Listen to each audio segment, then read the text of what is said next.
احتیاطی تدابیر سے غفلت کورونا سر اٹھانے لگا۔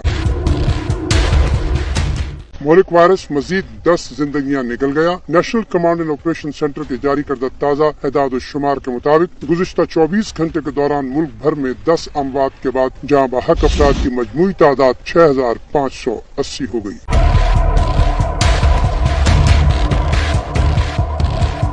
جبکہ مریضوں کی تعداد 3,19,317 تک جا پہنچی۔ NCOC کے مطابق 491 مریضوں کی حالت تشویشناک ہے۔ 3,04,185 مریض صحتیاب بھی ہو چکے ہیں۔ NCOC کے مطابق سندھ میں 1,40,294، خیبر پختونخوا میں 38,348، پنجاب میں 1,07,64، اسلام آباد میں 17,331، بلوچستان میں 15,525 اور آزاد کشمیر میں 3,118 کیسز رپورٹ ہوئے، جبکہ گلگت بلتستان میں مریضوں کی تعداد 3,937 ہو گئی۔